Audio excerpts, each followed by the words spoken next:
Compañeros y tutor de la Maestría de Desarrollo Alternativo, Sostenible y Solidario del curso de Pensamiento Latinoamericano.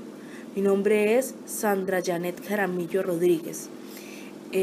Para el artículo científico lo nombré o lo titulé La verdadera historia y sus consecuencias sociales y culturales. En este artículo se explora la crítica de la modernidad y el eurocentrismo que ha desarrollado Dussel con las obras de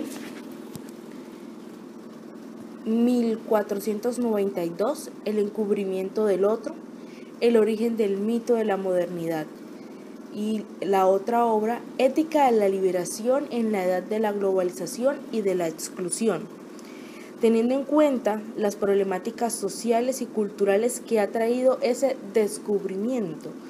Allí muestra que Europa no es ni ha sido lo que ha repetido durante siglos. Entonces, para el desarrollo de este artículo, tengo en cuenta que la modernidad parada desde el paradigma eurocentrista en la que divide la historia antigua, media y moderna, división que es para la filosofía de la liberación una construcción ideológica de la historiografía europea. Esta división nada tiene que ver con las temporalidades de grandes culturas como las orientales. Además, la ciencia moderna del siglo XVII, es decir, la Ilustración, la Revolución Industrial, desde que este paradigma de la modernidad es exclusivamente de Europa, se va desarrollando desde la Edad Media y se difunde posteriormente en todo el mundo. Su consolidación se da en el siglo XVIII. El mayor exponente de esta división es Hegel en sus famosas lecciones sobre filosofía de la historia universal. Como es ampliamente sabido, en este libro Hegel inicia la historia en Oriente y la culmina en la Alemania. África y América quedan por fuera de la historia del espíritu universal. ¿Universal? Ahí es donde me hago esa pregunta. ¿De verdad es universal si están estos dos continentes por fuera? O sea, es decir, ¿cómo podemos considerarlo algo universal? En últimas, como lo muestra Dussel, Hegel llega a tener una visión muy provinciana de la historia universal, pues resalta a Francia, Inglaterra, Dinamarca y Alemania como el corazón de Europa. Sin embargo, es Alemania la relación del espíritu. Según Dussel, incluso Hegel le da el derecho absoluto a los pueblos del norte sobre los demás pueblos del mundo. Esto es, Hegel legitimiza el colonialismo desde su filosofía. En este artículo lo dividí en dos. En esta primera fase se llama La historia que nunca nos contaron. Bueno, en este paradigma eurocéntrico es que supone que la modernidad es un proceso que se da exclusivamente en Europa, gracias a un desenvolvimiento interno posibilitado por su racionalidad. Esto es para Dussel una construcción ideológica que se remonta a los románticos alemanes del siglo XVIII, que entre otras cosas con su grecofilia venían en desarrollo de la filosofía como Aristóteles, Descartes, Kant, eso sí, pasando por Agustín que hizo posible a Lutero. De esta forma la antigüedad se conecta con la Edad Media, con el Renacimiento, con el siglo XVIII y llega hasta ellos. En esta visión eurocentrista, ¿dónde queda España, Portugal, el mundo árabe? Ellos quedan por fuera de la historia universal. Lo que ha demostrado Dussel es que el eurocentrismo y la línea griega, romana, Edad Media, Renacimiento, modernidad no es correcta. Es un reduccionismo histórico. Esa crítica ha sido posible en Dussel, entre otras cosas, por su experiencia vital en África, Asia, Medio Oriente, Europa y América. Dussel ha vivido en los 4 continentes y ha estudiado su historia, su pensamiento, sus instituciones. Ha establecido diálogos con filósofos de esas culturas. Eso lo que le concede plantear el eurocentrismo en un mito. Eso lo permitió formular ahora sí la historia mundial, la cual desarrolla en un libro Política de Liberación, de casi 600 páginas y que se constituye en el primer tomo de 3 sobre la materia. La pregunta que surge en este caso es, ¿no es cultura entonces la creación de los egipcios y tantas otras culturas de la antigüedad? ¿Qué son entonces? El helenocentrismo de Heidegger lo encontramos tempranamente en la famosa obra de Diógenes Laercio del siglo II después de Cristo, quien en su libro Vida de los filósofos más ilustres, una de las principales fuentes para el estudio del pensamiento griego, sostiene quienes opinan esto atribuye a los bárbaros en forma ignorante. Las ilustres acciones de los griegos entre los culpables no solo comenzó la filosofía, sino también la humanidad. Ahora, ¿cuál es entonces la situación en 1442? En este momento existe un sistema interregional, dominante, hegemónico, compuesto por las conexiones China, India, mundo árabe, mundo bizantino, ruso, etc. Y una Europa latina, provinciana, encerrada, que no es centro todavía del mundo y que en la Edad Media tampoco lo había sido.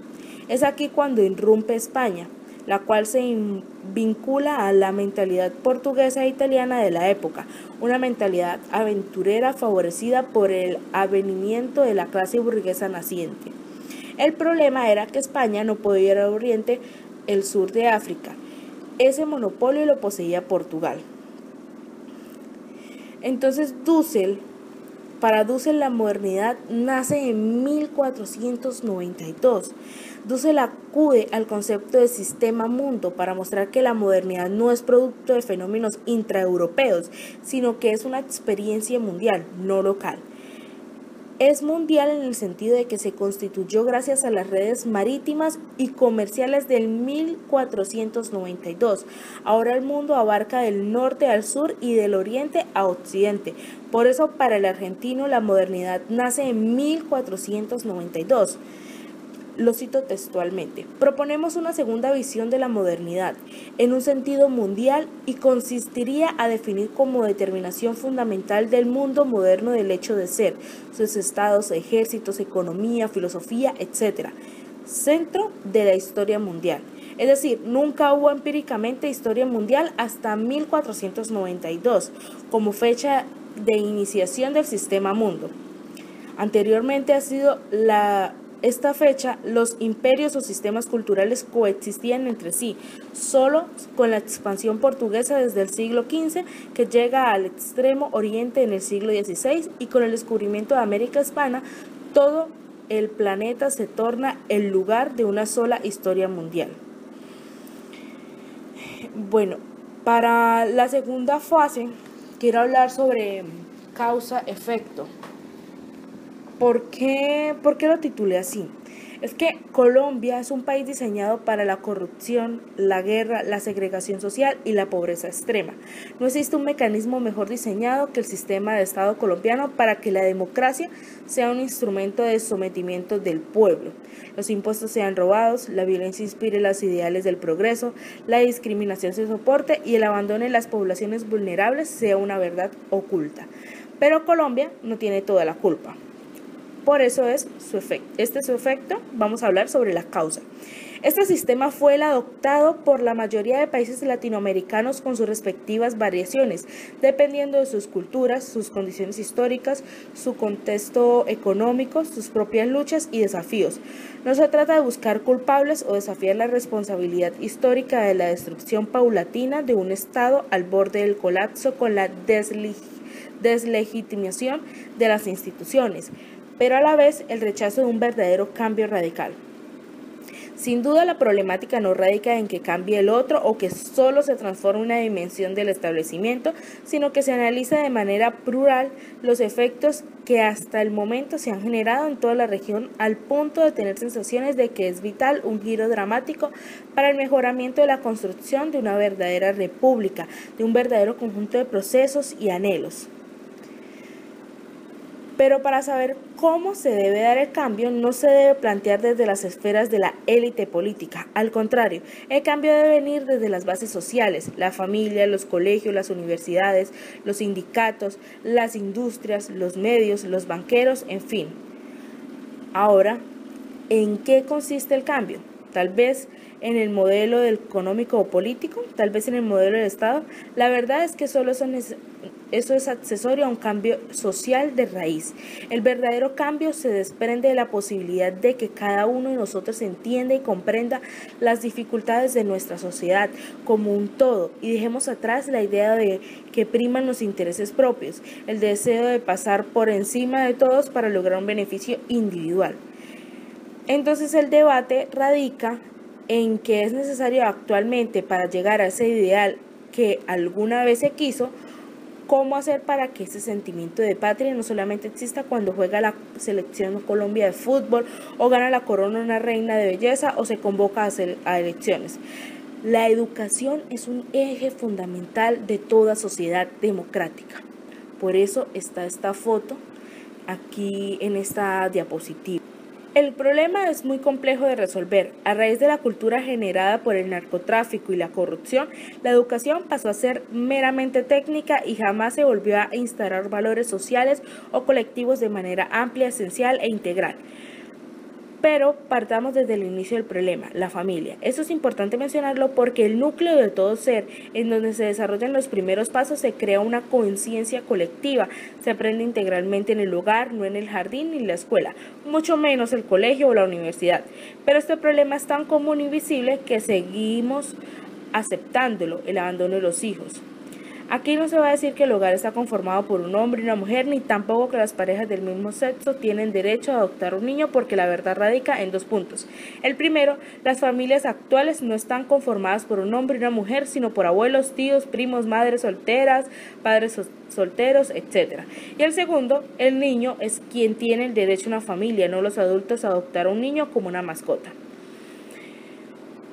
Pero hasta aquí no he dicho la esencia del caos familiar en Colombia, y es un círculo vicioso. En el inicio tenemos un padre y una madre que naturalmente ha procreado a sus hijos, pero las condiciones económicas y sociales presionan para que los padres se dediquen en tiempo exclusivo a trabajar y olviden así el deber que les asiste con sus descendientes. Los niños en cierto punto se convierten en adolescentes y tienden a explorar el mundo que se les presenta: drogas, sexualidad, culturas urbanas, videojuegos, etc. ¿Dónde están los padres? Trabajando. Y en el mejor de los casos son los encargados a los abuelos, personas en la mayoría de casos de avanzada edad que son permisivos o incluso no tienen el mismo cuidado de un padre o una madre. El punto más grave de todo esto es que los hijos no deseados o abandonados van a tender a seguir estas situaciones, produciendo un círculo vicioso sin fin. Es más, el hogar, como hoy se concibe, con el matrimonio como un encierro eterno de sufrimiento y angustia, en muchos casos el matrimonio es producto de un hijo no deseado, obligación con la familia o sencillamente un capricho espontáneo, y para eso no está diseñado el matrimonio. Sin embargo, no se puede negar que las instituciones educativas tienen errores inmensos en los procesos de aprendizaje. Un docente no puede simplemente seguir dictando lo que se dictaba hace 50 años, o, aunque sea, no en la misma forma. Basta no más con analizar los resultados de las pruebas PISA o sencillamente realizarle un examen de ortografía a un alumno de último grado. Es algo espantoso. Ahí algo está mal. Algo toca cambiar y debería ser la forma de apropiación del conocimiento, en la metodología, porque la verdad, la que se utiliza actualmente, no dista mucho del mito de la caverna de Platón.